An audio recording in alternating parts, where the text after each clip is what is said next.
आज हमारे पास MG की विंडसर आई है और इसमें कस्टमर का कंसर्न है कि इसका जो रेंज है वो बहुत कम मिल रहा है और कस्टमर ने चार्जिंग भी पोर्टेबल चार्जर से स्लो चार्जर से किया है, बट उसके बाद भी उनको रेंज बहुत कम मिल रहा है। और आप देख सकते हैं कस्टमर का 170 रेंज वो बोल रहे हैं। तो सबसे पहले हम ड्राइव करते हैं और देखते हैं कि एक्चुअल में जो रेंज है वो क्या निकल के आ रहा है, क्योंकि हमने बाकी पैरामीटर्स देखे हैं तो सारे पैरामीटर्स अपनी जगह पे एकदम सही हैं। और कुछ ड्राइविंग पैटर्न्स होते हैं इलेक्ट्रिक व्हीकल को ड्राइव करने के लिए, तो हम उस पर भी डिस्कस करेंगे कि हमारा रेंज क्या, हमारा जो स्पीड है वो स्पीड कितना रखेंगे हम, AC का फ्लो कितना रहेगा। और आप ये देख रहे हैं जब हम गाड़ी को ड्राइव करेंगे तो यहाँ पे कुछ वैल्यूज़ आएंगी, तो वो वैल्यूज़ को कितना कम हम कर सकते हैं, क्योंकि ये जो पावर है हमारी मोटर को ट्रांसफ़र हो रहा है। तो जितना कम हम पावर कोशिश करेंगे कि मोटर को ट्रांसफ़र हो, उतना ही हमारा बैटरी कम कंज्यूम होगा। जब हमारी बैटरी से पावर कम कंज्यूम होगा तो ऑलरेडी हमारा जो रेंज है वो निकल के आएगा। तो सबसे पहले तो हम ट्रिप कर लेते हैं मीटर को। मेन्यू में जाएंगे इसके लिए, व्हीकल सेटिंग, और व्हीकल सेटिंग में जाने के बाद ये मेंटेनेंस मोड आएगा और ट्रिप रीसेट को हम रीसेट कर देंगे। अभी आप देख सकते हैं ये ट्रिप हमारा 0 हो चुका है, बैटरी हमारी 99% चार्ज है। तो अभी हम गाड़ी को ड्राइव करेंगे और क्या क्या चीज़ें हमें ध्यान रखनी चाहिए और कितना एक्सीलरेशन, कितना रिकवरी मोड, सारी चीज़ों को ध्यान करके हम ड्राइव करेंगे। और उससे पहले हम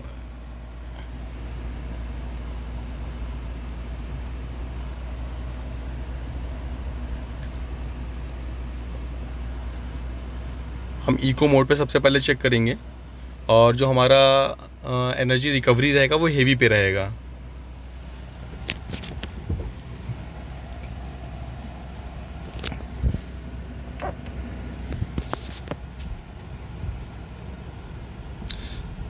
AC हमारी 4 स्पीड पे है।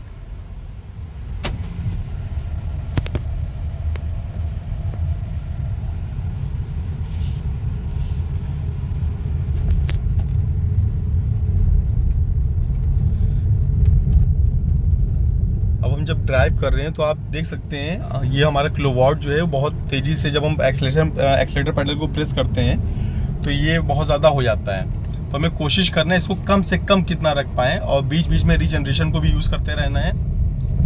तो अभी उसको कैसे यूज़ करना है आप देख सकते हैं, हमारी गाड़ी है वो 50 के आसपास चल रही है और ये वैल्यू अप डाउन हो रही है, अभी माइनस और प्लस में जा रही है। तो जब हम इसके एक्सीलरेटर पेडल को प्रेस करते हैं तो ये वैल्यू हमारा बढ़ जाता है, बट जैसे हम एक्सीलरेटर पेडल को रिलीज़ करते हैं या उस पर प्रेशर थोड़ा सा कम करते हैं, इसकी वैल्यू कम हो जाती है, माइनस में चली जाती है। तो या तो माइनस में जाए या तो बहुत कम हो जाए। तो इस पैटर्न पे में ही हमें गाड़ी को चलाना है, इससे हमारा रेंज बहुत अच्छा निकलेगा। माइनस में जाने का मतलब है हमारी गाड़ी में जो रीजनरेटिंग ब्रेकिंग सिस्टम होता है वो एक्टिवेट हो गया है। और गाड़ी है वो हम गाड़ी को 60, 70, 80 के बीच में ही गाड़ी को ड्राइव करेंगे।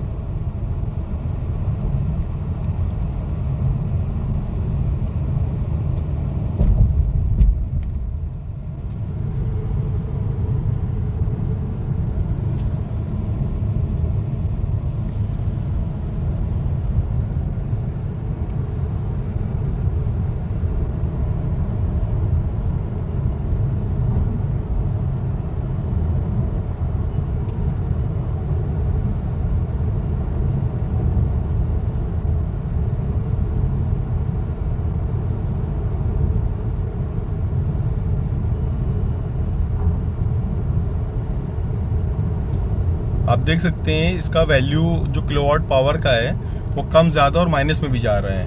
तो ये सिर्फ प्रैक्टिस का खेल है, आप जितना प्रैक्टिस करेंगे उतना आपका जो है एक्सीलेटर दबाने का जो एक्सपीरियंस है वो बढ़ जाएगा।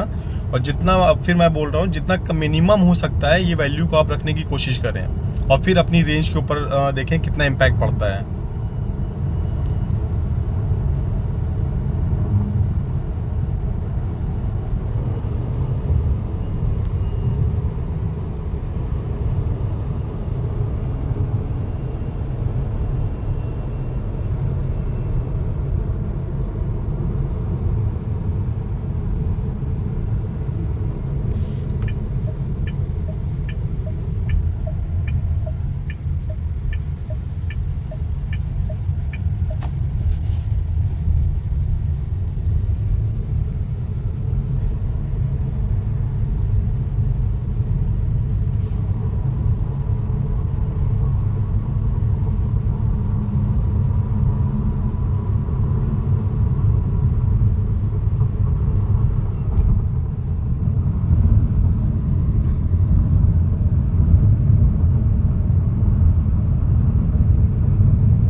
एक्सीलेटर पेडल को आपको बहुत ही जेंटली यूज़ करना है और हार्शली एकदम से नहीं दबाना है, दबा के रखे नहीं रहना है। आपको बहुत प्यार से एक्सीलेटर पेडल को दबाना है और बीच बीच में रीजनरेटिंग ब्रेकिंग का भी यूज़ करते रहना है। इससे आपका रेंज और बेहतर होगा।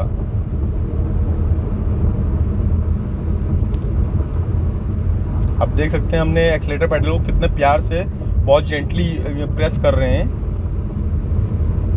क्योंकि अगर हम इसको प्रेस करके रखे रहेंगे तो मेरी गाड़ी ज़रूर जो है 60, 70, 80 के आसपास रहेगी, बट हमारा जो पावर है वो जाएगा मोटर को और वो ज़्यादा कंज्यूम होगा।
तो फाइनली हमारा ट्रायल कंप्लीट हो गया है और हमने अप्रॉक्सीमेटली 14% का बैटरी ड्रॉपेज किया है और 14% बैटरी यूज़ करने के बाद हमारी गाड़ी जो चली है वो 42.4 किलोमीटर चली है।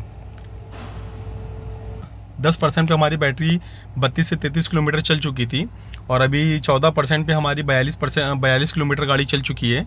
तो इस हिसाब से हमारी गाड़ी का रेंज में कोई भी इशू नहीं है और सिर्फ हमें कुछ पैरामीटर्स का ध्यान रखना है, जैसे कि ये जो पावर का किलोवाट है कम से कम 5 के नीचे, जितना 5 के नीचे रख सकते हो उतना बेहतर है। बीच बीच में रीजनरेशन करते रहिए, जो ब्रेकिंग का रीजनरेशन होता है। एक्सेलेरेशन को बहुत प्यार से लीजिए, धीरे एक्सेलेटर पेडल को जेंटली यूज़ करिए और एसी को जितना यूज़ हो सकता है पैसेंजर्स के हिसाब से ही यूज़ करिए, कि ज़्यादा बंदे नहीं है तो आप 3 से 4 पे ही खाली एसी को यूज़ करिए। टायर प्रेशर मेंटेन रखिए। ये सारे पैरामीटर्स अगर आप फॉलो करते हैं तो बिल्कुल आपको रेंज बिल्कुल मिलेगी। और ये तो सिर्फ MG विंडसर का था। जितनी भी आपकी EVs हैं सारे पैरामीटर्स आपके अगर आप उन EV पे भी फॉलो करते हैं तो उन EV पे भी आपको ईजिली रेंज मिलने को मिलेगी। सिटी में कोई भी कंपनी क्लेम इसलिए नहीं करती क्योंकि मान लीजिए हम 10 मिनट में हमने 15 से 20 किलोमीटर दूरी को तय कर लिया, बट हम अगर सिटी में जाएंगे तो सिटी में जाने पे क्या होगा, हम 2 किलोमीटर के लिए 10-15 मिनट लगा देंगे। तो 2 किलोमीटर मेरी गाड़ी चलेगी, बट 10-15 मिनट से मेरी गाड़ी अगर स्टार्ट रहेगी जाम में तो वो बैटरी से ही तो हमारा AC और सारी चीज़ों को सप्लाई आ रहा है। तो हमारा बैटरी से पावर तो कंज्यूम होगा, बट हमारा गाड़ी का किलोमीटर जो है इंक्रीज़ नहीं होगा, जिसकी वजह से हमें ये लगेगा कि मेरी गाड़ी में रेंज नहीं मिल रहा है, इतनी बैटरी में मेरी गाड़ी सिर्फ इतने किलोमीटर चली है। तो हम लोग जो रेंज टेस्ट कराते हैं वो इसीलिए हाईवे पे कराते हैं। बाकी आप ये सब पैरामीटर्स को फॉलो करिए और ये पैरामीटर्स फॉलो करेंगे तो बिल्कुल आपको रेंज मिलेगी। अगर वीडियो आपको पसंद आया हो तो प्लीज़ चैनल को सब्सक्राइब करें एंड लाइक एंड शेयर करें।